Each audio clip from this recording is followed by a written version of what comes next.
السلام علیکم ورحمۃ اللہ وبرکاتہ۔ اعوذ باللہ من الشیطان الرجیم، بسم اللہ الرحمن الرحیم۔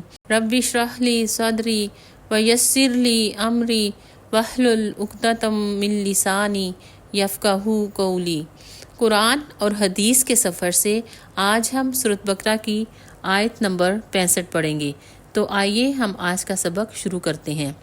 وَلَقَدْ اور البتہ عَلِمْتُمُ الَّذِينَ خوب جانتے ہو تم ان لوگوں کا قصہ جنہوں نے اعتدوا توڑا تھا، منکم تم میں سے، فی السبت سبت کا قانون، فَقُلْنَا جس پر کہا تھا ہم نے، لہم ان سے، کونوا بن جاؤ کہ ہو جاؤ، قردۃ بندر، خاسئین ذلیل و خوار۔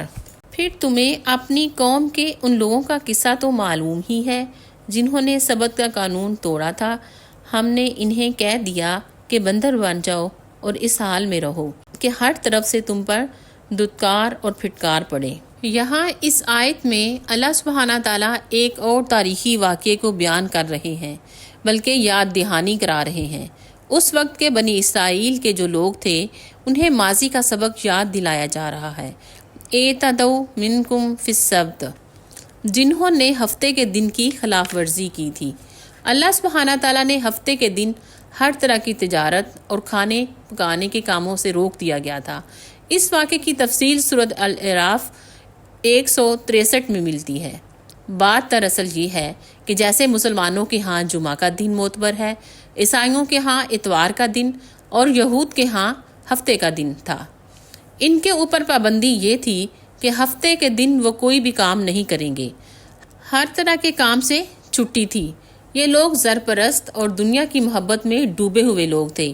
ایک دن کام بند کرنا بہت مشکل تھا، وہ پورا ہفتہ کام کرنا چاہتے تھے۔ اللہ سبحانہ تعالیٰ نے ان کی آزمائش کی۔ ان میں سے ایک خاص گروہ بستی میں سمندر کے کنارے رہتے تھے، جن کا کام ہی مچھلیاں پکڑنا تھا، لیکن حکم تھا کہ ہفتے کے دن مچھلیاں نہیں پکڑیں گے۔ ہفتے کے دن مچھلیاں خوب اوپر آتی تھیں، آزمائش تھی نا، باقی دنوں میں اتنی مچھلیاں اوپر نہیں آتی تھیں پانی میں۔ انہوں نے ایک طریقہ لگایا کہ جمعے کے دن جال لگا دیتے تھے، ہفتے کے دن کچھ نہ کرتے تھے، مچھلیاں خود ہی جال میں آتی رہتی تھیں، اور اتوار کے دن جال نکال لیتے تھے اور خوب مچھلیاں پکڑتے اور کہتے کہ ہم نے تو کچھ کیا ہی نہیں، ہفتے کے دن تو کوئی کام ہی نہیں کیا۔ اس کو کہتے ہیں ہیلا سازی، ہیلا بہانہ کرنا۔ اللہ تعالیٰ نے ہیلا اور بہانہ کرنے سے منع فرمایا ہے۔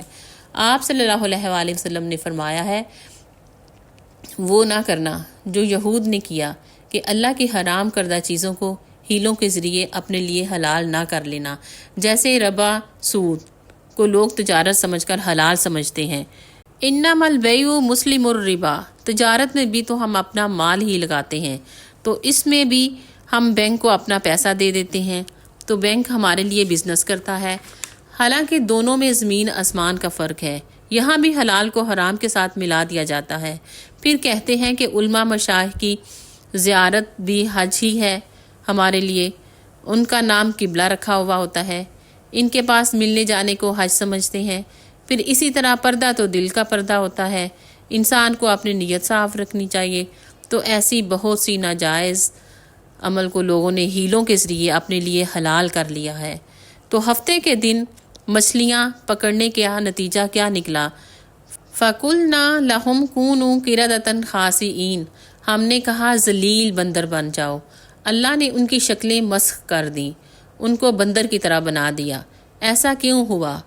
کیونکہ انہوں نے ہیلے سے اللہ کے حکم کی نافرمانی کی، حرام کو اپنے اوپر حلال کر لیا، اللہ نے انہیں بندر بنا دیا۔ عقل و شعور تھا انسانوں جیسا، ایک دوسرے کو کی شکلیں بھی پہچانتے تھے، لیکن ظاہری طور پر بندروں جیسی شکلیں بن گئی تھیں۔ اس آیت سے ہمیں کئی باتیں پتہ چلتی ہیں کہ نبی صلی اللہ علیہ وآلہ وسلم کے دور میں جو یہود تھے ان کو ان کی تاریخ یاد کرائی جا رہی ہے تاکہ وہ نصیحت پکڑیں، ایسا آئندہ کوئی کام نہ کریں جو ان کے آباء و اجداد نے کیا تھا۔